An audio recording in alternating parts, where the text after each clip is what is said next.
Welcome back to the Keeping Everything Simple podcast. I'm your host and fellow student, Michael Klukas. And on this show, we boil down complicated topics into simple and actionable tips. And we're just going to dive right into this episode because this is the last episode of 2024 where I'm just going to do a quick little review of, if you've followed the show for a long time, know that I have just a goal. There it is, a goal poster in my room at all times. So if you watch this on YouTube or Spotify video, you'll be able to see that poster in the background. That has my goals for the year, and they're split up into 5 distinct categories. So we have health, wealth, friendships or relationships, then business, and spiritual. So keeping everything simple, let's dive right in.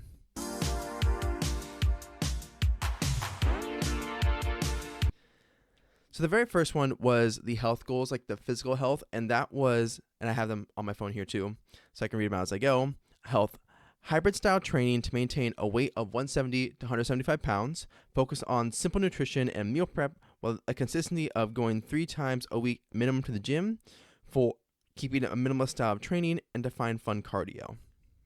Now, for my weight goals, I've been tracking this since 2023, and on here, you'll see that my highest was, if it focuses on it, I don't think it's going to focus on it, but the highest weight that I had last year, coming into this year, was 200 pounds.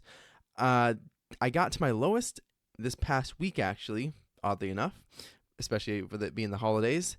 And the lowest weight that I reached was 179 pounds. Well, 179.8 pounds. So let me pull that up again for you guys. There it is. Yeah, that one right there. And that is a couple pounds shy of my goal. Now, the average also has been around 181 for the past 2 weeks or so. And that's not because I've hit a plateau, but it's just because it's been the holidays and I've been a lot more lax about tracking my calories and getting my steps in. But it's helped me get to a healthier weight than 200 pounds. So I have lost about 20 pounds overall so far in the past year, and that's been awesome. And I want to keep maintaining that kind of practice and that discipline, because finding the minimal workouts, it went from 3 times a week down to 2 times a week, so that way I could actually maintain the balance within my life. But because I was doing minimalist workouts, then I've been able to fit in a good portion of training.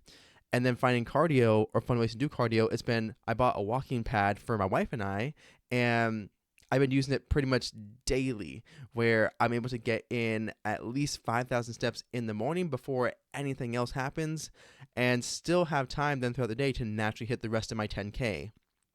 And so I've found a system that works, and this is, if I remember correctly from Atomic Habits, it's where we fall to the strength of our systems, or it's a similar quote to that, where our systems determine a lot more about how successful we are in reaching our goals. And this helped me develop a system around fitness that I can maintain. I can cook homemade meals. I can eat out.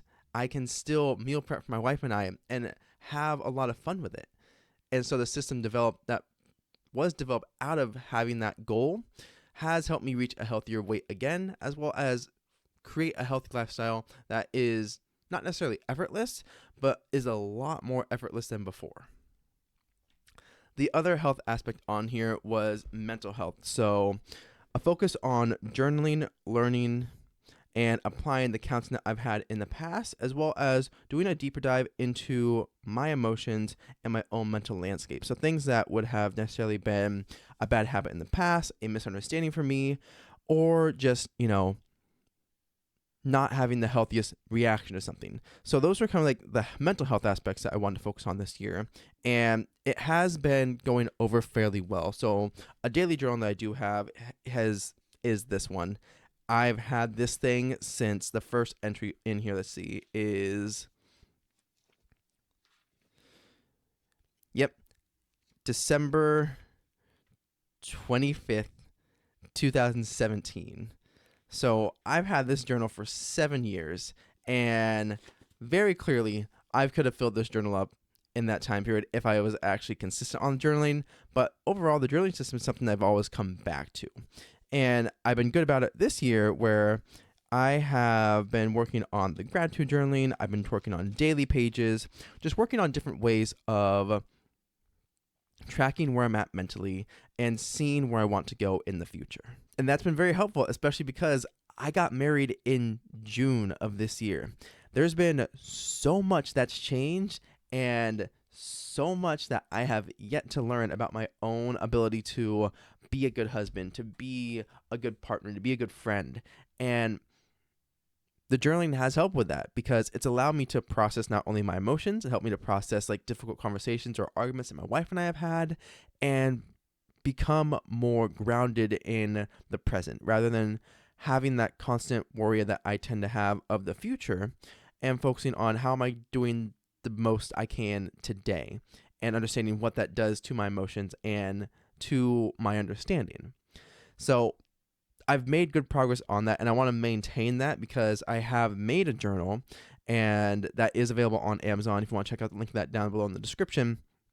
But I want to make sure that I'm maintaining a daily page and using that in the future, but then also using my daily review journal that I made so that way I can reflect on what the day has actually held for me and what I've managed to do and what my thoughts have been because so much of my reality I know is shaped by my thoughts. So I just want to make sure that I am actively building upon that.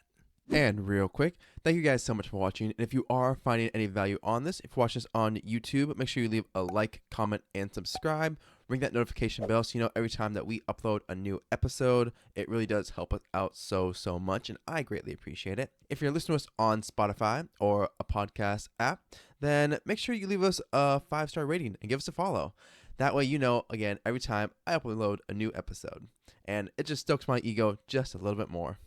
But with that, let's jump right back into the podcast. The next goal that I have on here was for my relationships. So build a strong foundation for marriage, friendship, and adventure through improved communication and a constant desire for self-improvement.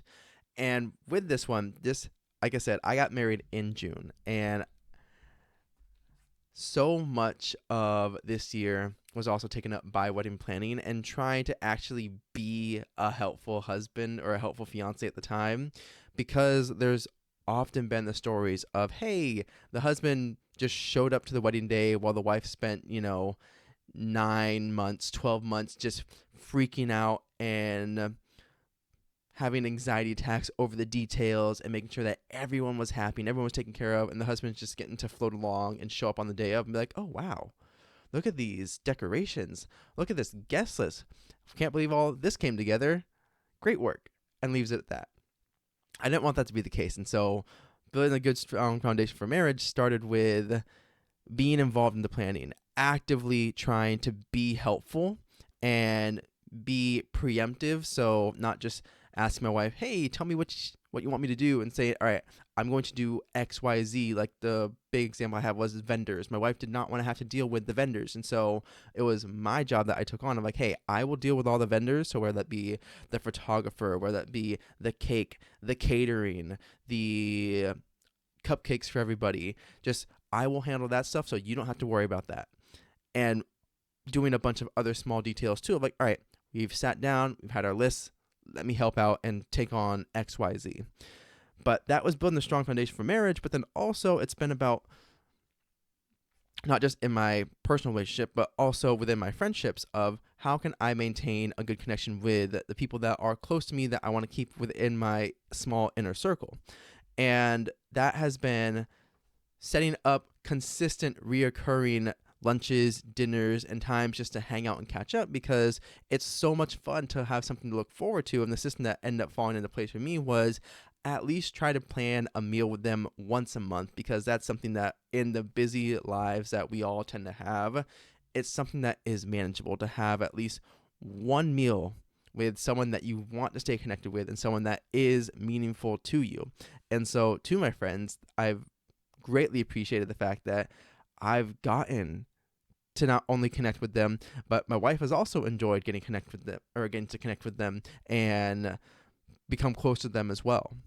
And so for me, having these relationship goals have just made made sure that I was being mindful and intentional about what I was doing in my relationships, both in my marriage and in my friendships, along with my family as well.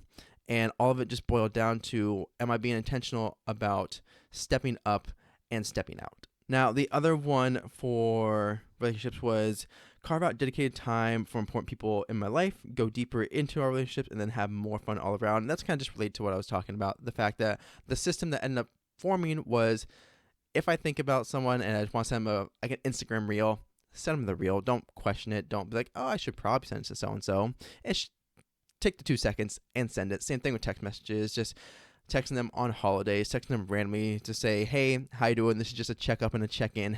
Anything new happen? Anything that you want to call about? And just being that kind of constant presence. And for me, that helped a lot because it's taking less of the event focus out of it and more so focusing on the fact that, hey, I can just call somebody because I want to call somebody. I can just connect with someone because I haven't talked to them in a while and I want to see how they're doing. I want to catch up. I want to see my friend. And that's taken a lot of the guesswork out of it because we can get too in our own heads about, should I do this?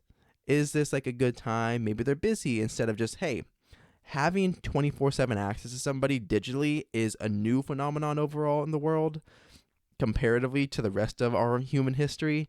So if I shoot a text and don't get a message back for a couple of days, that's perfectly fine. At least I'm maintaining that posture of reaching out and knowing that that bridge is always there and it's always being maintained. The other goals that I had were then in financial. So for the financial income goal was increase my monthly income by at least $500 to create more options for my wife and I, automate my finances so that we can live a rich life today and tomorrow. Now, the rich life is a concept from Ramit Sethi's book, I Will Teach You to Be Rich, which highly recommend the book if you want a simple dive into finances. But finding a way to actively earn more money has been super important because I want to make sure that I am able to provide for my wife and I in the future, because we have a dream life and a rich life that we're aiming towards, and I want to build up towards that. And the first step of that was finding a way of earning at least $500 a month extra on top of my income, because it's more so proof of concept, proving to myself that I can do this, so that way when the time comes, I'll be able to put a bit more, pressure on the gas and make it 600, then 700, then 800. So that way I'm able to earn extra and allow my wife to pull back from the workforce for when kids eventually come into the future, because that's a conversation we've had and a goal we've had. And I haven't been completely successful in this one, where the current business that I run right now, and I say right now distinctly because I have run quite a few of them throughout the years, but the one I run right now is a PC selling business. So if you haven't heard of it, on Jawa.gg, not sponsored, but it is one of my favorite sites to use because I get to build custom PCs for streamers and gamers looking for value and reliability. So right now I have two things up for sale. I sold one of my staple builds yesterday, which is this white Ryzen 5 3600 RTX 3050 build, but I've been selling it on here for the past year, and it's been fun. It's been a new hobby to get into PC building, to get into, also if you're curious, the site Jawa.gg. My store name is Simplified PCs. You can probably assume where I got that name. But that's been a great hobby for me, because I've been able to, again, not only learn about computers, learn about how they work, how to build them, how to put them together, but also how to make them for people that want to do things like this, people that want to make content and play games on the side because they have a lot of hobbies, but they want a capable system to do so. And that's helped me earn more money this year. That's helped me find a new revenue stream that I can enjoy a lot, and I'm perfectly fine and happy to monetize, because it's essentially adult technical Legos once you get the hang of it, and if you want to actually put time into it. And so rather than the old art business I used to run on Etsy, it's now getting to do this as not necessarily a one-off, but to have like a staple stream of income that people can look to because they know that, hey, he's going to have a staple build. He's going to have this available for us, and I can help somebody that way. Even if it doesn't seem like it in the get-go, it is eventually find out, oh, here's my sweet spot.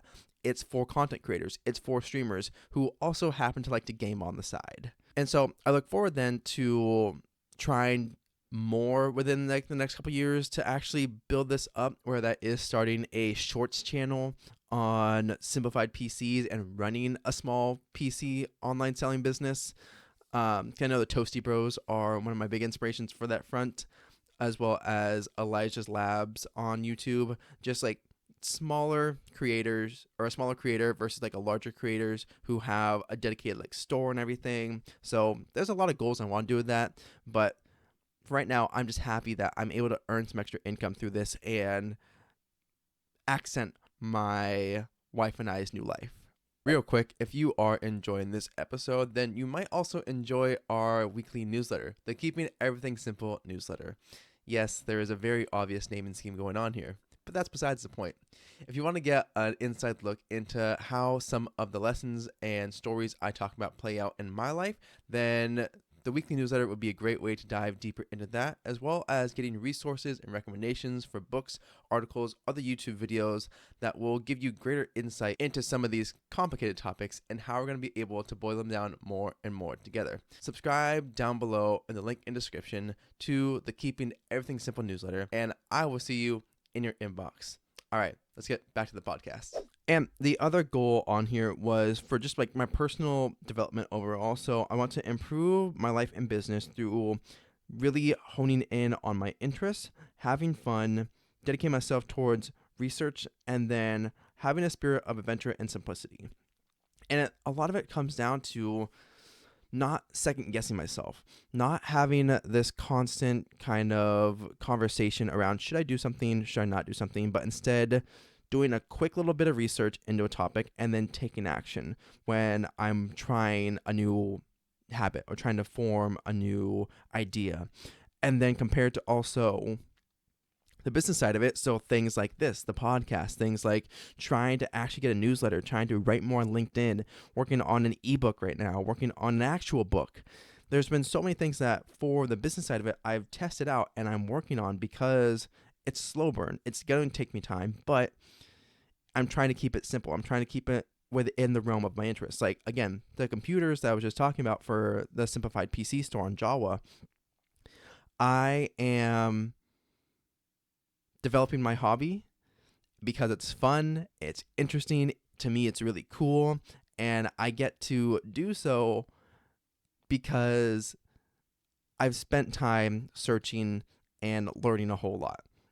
And to me, it doesn't feel like work because it is something that I look forward to doing. I look forward to building these computers. I look forward to testing them out. And that just makes life easy for me. And then in the same vein, things like this podcast and the YouTube channel and the newsletter, trying to get more consistent with at least the writing because I want to be a better writer. I want to actively use writing as a tool. And I found like my old work from when I was a small little, kindergartner or first grader, and I had these old stories that I'd write, and then thinking, oh, would it be fun to write like a prime reading series where I'm doing like short stories based off of my old ideas, or now making ebooks that you guys can actively use. Like the one I'm working on right now is a finance ebook because I want to do like financial advice for Gen Z because there's so much that we don't get taught and there's so much left to learn. But a lot of it comes down to what are the things that I've done to improve my life, the things that I've researched, and how can I impart that onto you guys. And with having the personal development goals, I think it's just been important to realize that I'm doing this because it's fun. I'm not doing this because I have necessarily a grand ambition. I want to live a comfortable life. I want to be able to provide for my wife, my future kids. I want to provide options and the aspects that were great from my childhood, having that fun, freedom, and flexibility. I want to be able to provide that to my future family. This is one way of doing that, but it's also a way for me to engage with the topics and ideas that I find interesting, that I find relevant to my day-to-day life. And I hope you guys find relevant to yours. And that all comes down to, is it fun to me? Is it interesting to me? And is it worth investing the time in? So not overthinking it, but keeping it simple. So I haven't hit all my goals this year, and that's perfectly fine. I've adjusted some of them. Like, again, the health is the easiest example. We're going from 3 times a week down to 2 times a week, but updating how I do like cardio and how I maintain meal prepping. And of course, getting married changes some of that. But then also with my friends, maintaining a good, strong, solid friendship by having a consistent flow of communication, even if it's not like an instant reply, because I don't have to be talking to someone 24/7, but I'm available 24/7. So it's just like these kind of mental shifts that these goals have helped me do this year. And I'm not going to talk about my goals right now for 2025 because I'm going to do something a little bit different. I'm going to do it based off, I believe it was like the 52-week book, or Ali Abdal mentioned it as well, but it's the idea of quarterly quest. So every quarter, I'm going to have 2 to 3 distinct like goals that I'm going to aim towards, and they can be within my 5 categories. So health, wealth, relationships, spirit, and personal development. So to have those as kind of like the main ones that I'm going through, but to take 2 to 3 of them and for a 3-month stretch, really focus on hitting some goal or some external or internal outcome that I want to reach. And so that's how I'm going to do it for next year. And that's going to be the first time I'm trying it out that way, because for the past couple of years, it's been that poster. It's been, hey, here is the large overarching thing that I want to do for the year and see if I hit it. And that's cool. But I want to see if I can be a bit more specific. I want to see if I can still keep it simple, but at the same time, make it more actionable and be more intentional about it. So that way, if I have to adjust one corner to the next, that's perfectly fine. I have a 3-month period to achieve one thing or a couple things, and then I can adjust, change course, and then move on to the next thing, and then look back at the year and say, all right, these are not just the 6 goals I had over year, throughout the year, but here are the, dozen goals that I've had throughout the year and managed to hit or managed to get close to, and my life looks completely different. I don't know. That's going to be the exciting part of it. And I hope you guys stick around for that first quarterly quest planning session, because I'll probably end up doing that as like an actual podcast with you guys. But with that, I hope you guys have had a happy holidays, that your year in review is going well, that you are reaching your goals, or at the very least, you're looking forward to what the goals of next year are going to be. But have an amazing day. You amazing people. Don't forget to like and subscribe if you watch us on YouTube. Leave us a thumbs up and ring that notification bell so you know every time that I upload a new episode. If you listen to us on Spotify or another podcast app of choice, make sure you leave us a 5-star rating and give us a follow, because that really helps out this show and shares it with other people just like you. I will see you all in the next episode. Make sure you go out there and do great things. See you next time.